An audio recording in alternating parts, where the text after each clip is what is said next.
السلام علیکم and welcome back to my YouTube channel. میرا نام محسن احمد ہے اور آپ دیکھ رہے ہیں میرا YouTube channel MR72 T V. یہ شخص جو آپ دیکھ رہے ہیں اس کا نام ہے ایلون مسک۔ اس کا پیدائش 28 جون 1971 کو ساؤتھ افریقہ کے شہر پریٹوریا میں ہوئی ہے، اور بہت کم لوگ یہ بات جانتے ہیں کہ ایلون مسک کا باپ افریقن ہے اور ماں کینیڈین، اور خود ایلون مسک امریکہ میں رہتا ہے اور تینوں کنٹریز کا نیشنلٹی بھی ان کے پاس ہے۔ بچپن سے لے کر 30 سال تک کی عمر میں بہت سے سخت حالات کا سامنا کیا ہے، یہاں تک کہ کمرے کا رینٹ ادا کرنے کے پیسے بھی ان کے پاس نہیں ہوتے تھے، اور 2 سال تک اپنے فرینڈ کے کمرے میں رہا ہے۔ لیکن کون جانتا تھا کہ وہ شخص جو آج اپنے کمرے کا کرایہ ادا نہیں کر سکتا، ایک دن وہ امیر ترین شخصیات کے لسٹ میں شامل ہو جائے گا، آسمان سے باتیں کرے گا، ہواؤں کے ساتھ کھیلے گا اور بہت سارے کمپنیوں کا مالک بن جائے گا۔ بہت سے انٹرویوز میں لوگوں نے ایلون مسک سے پوچھا ہے کہ آپ کے کامیابی کے پیچھے کیا راز ہے، تو ان کا صرف ایک جواب ہوتا ہے، نیور گیو اپ۔ 2002 میں اسپیس ایکس نامی کمپنی کا بنیاد رکھ دیا ہے اور مختلف مقاصد کے لیے خلا میں مختلف راکٹس بیچتے ہیں۔ اسٹار لنک کا نام تو آپ نے سنا ہوگا۔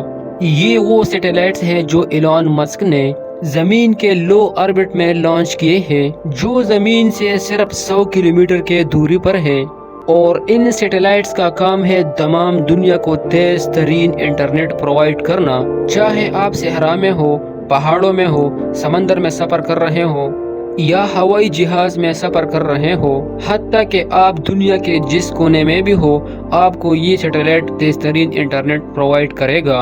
اسپیس ایکس کے بعد ایلون مسک نے ٹیسلا جیسے کمپنی کا بنیاد رکھ دیا۔ ایلون مسک کے اس کمپنی میں الیکٹرک گاڑیاں تیار ہوتی ہیں، اور اس کمپنی کا ایڈوانسڈ پروڈکٹ سائبر ٹرک ہے، جو ایک دفعہ فل چارج ہونے پر 547 کلومیٹر تک چلتا ہے۔ ایلون مسک کا یہ شاہکار پانی میں چلتا ہے، پہاڑوں کے اندر جاتا ہے، صحراؤں میں سفر کر سکتا ہے۔ اگر آپ کہیں دور دراز علاقے میں سفر کر رہے ہو اور اس گاڑی کا چارج ختم ہو جائے، تو اس گاڑی کے اندر بیٹری کو چارج کرنے کے لیے اپنا سپر چارجر سسٹم لگا ہوا ہے، جو 15 منٹوں تک بیٹری کو چارج کرتا ہے، جس کے بعد آپ اس گاڑی کو 218 کلومیٹر تک لے جا سکتے ہیں۔ اس کے علاوہ Tesla company solar tile, solar panels, solar inverters اور پاور وال بیٹریاں بھی بناتا ہے۔ 2016 میں ایلون مسک نے نیورا لنک جیسے کمپنی کا بنیاد رکھا ہے۔ اس کمپنی میں سائنٹسٹ انسانی دماغ کے اوپر کام کرتے ہیں اور ایڈوانس ٹیکنالوجی کی مدد سے انسانی دماغ کے اندر ایک ایسا چپ انسٹال کرنا چاہتے ہیں جو انسانی دماغ کو پڑھ سکے گا، اور پھر ان چپ کو AI کے ساتھ منسلک کیا جائے گا، یعنی آرٹیفیشل انٹیلیجنس۔ اگر ایلون مسک کا یہ اقدام کامیاب ہو گیا تو اس کا سب سے زیادہ فائدہ میڈیکل لائن کو ہوگا، اور سیم ایئر 2016 میں بورنگ کمپنی کا بنیاد رکھ دیا تاکہ پہاڑوں اور پانی کے نیچے سے ایسے ٹنلز بنائے جائیں جس سے ٹرانسپورٹ کا دورانیہ کم سے کم ہو جائے۔ 5ویں نمبر پر آتا ہے ایلون مسک کا Solar City. Solar City Elon Musk نے اپنے دونوں کزن سے $2.9 بلین میں خرید لی ہے، اور یہ سٹی خریدنے کے بعد ایلون مسک نے اس کمپنی کا نام ٹیسلا انرجی رکھ دی ہے، اور اس کی کیپیسٹی 870 میگا واٹ ہے۔ ایلون مسک کو انٹرپرینیور بھی کہا جاتا ہے۔ پہلے میں آپ کو انٹرپرینیور کے بارے میں بتانا چاہتا ہوں کہ انٹرپرینیور کس شخص کو کہا جاتا ہے۔ انٹرپرینیور سے مراد وہ شخص ہوتا ہے جس میں کریٹیوٹی ہو، پیشن ہو، یعنی ایک کام کو پائے تکمیل تک پہنچانے کا ہمت اور حوصلہ ہو، رسک لینے والا ہو، یعنی ایک ایسا بزنس کرنا چاہتا ہو جس میں 80% سے زیادہ پیسے ڈوبنے کا چانسز بھی ہو۔ انٹرپرینیور ایک ایسے شخص کو بھی کہا جاتا ہے جو بزنس کے لیے اپرچونٹیز کو دیکھتا ہو اور پھر ان اپرچونٹیز کو کیش کرنا بھی جانتا ہو۔ اگر غور سے دیکھا جائے تو یہ تمام خوبیاں ایلون مسک میں پائی جاتی ہے، کیونکہ ایلون مسک کے اندر کریٹیوٹی بھی ہے، پیشن بھی ہے، اور خطروں کا تو پرانا کھلاڑی ہے۔ اور اب ایلان ماسک اسپیس میں سولر سٹی بنانا چاہتا ہے جس کی لمبائی اور چوڑائی 160 کلومیٹر ضرب 160 کلومیٹر ہوگی۔ اگر ٹوٹل ایریا کی بات کی جائے تو یہ ایریا بنتی ہے 25,600 اسکوائر کلومیٹر۔ ان تمام سولر پینلز کو زمین کے اس آربٹ میں لانچ کیے جائیں گے جہاں پر سورج ہر وقت چمکتا رہے۔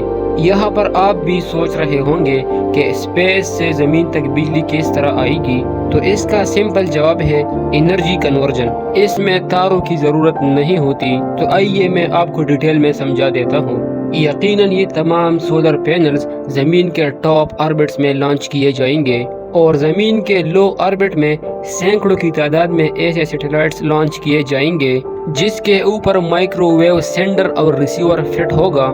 یہ چھوٹے سیٹلائٹس سولر پلانٹ میں لگے ہوئے مائکرو ویو انورٹر سے بجلی کو مائکرو ویو کی شکل میں حاصل کر کے زمین پر ایک خاص پوائنٹ پر منتقل کرے گا جہاں پر مائکرو ویو کو الیکٹرک انرجی میں تبدیل کیا جائے گا اور پھر ان بجلی کو گریڈ میں شامل کر کے گھروں یا فیکٹریوں تک پہنچایا جائے گا۔ تو آئیے اب نظر ڈالتے ہیں اس سسٹم کی خامیوں اور خوبیوں پر۔ پہلا خامی تو اس سسٹم میں یہ ہے کہ اس پر حد سے زیادہ خرچہ آئے گا۔ دوسرا مسئلہ اس سسٹم میں یہ ہے اگر اس سسٹم میں کوئی خرابی وغیرہ پیدا ہو جاتی ہے تو پلانٹ تک رسائی حاصل کرنے کے لیے راکٹ کا استعمال کیا جائے گا، کیونکہ راکٹ کے بغیر آپ اسپیس میں داخل نہیں ہو سکتے۔ اور اب بات کرتے ہیں اس سسٹم کے فائدوں پر۔ پہلا فائدہ اس سسٹم کا یہ ہوگا کہ اس کو بیٹری کی ضرورت نہیں پڑے گی۔ دوسرا فائدہ اس سسٹم کا یہ ہوگا کہ دن ہوگا یا رات، یہ سسٹم مسلسل زمین تک بجلی کو فراہم کرے گا۔ اس سسٹم کا تیسرا فائدہ یہ ہے کہ زمین کے اوپر آپ جہاں چاہیں گے وہاں اس پلانٹ سے آپ انرجی لے سکیں گے۔ آپ کے نظر میں اس سسٹم کے اور کتنے نقصانات اور فائدے ہو سکتے ہیں، اور کیا ایلان ماسک اس سولر سٹی کو اسپیس میں بنا پائے گا یا نہیں؟ اپنے رائے کا اظہار نیچے کمنٹ سیکشن میں کر دیجئے، اور آئندہ اسی طرح کے انٹرسٹنگ ویڈیوز کے لیے اس چینل کو سبسکرائب کر دیجئے۔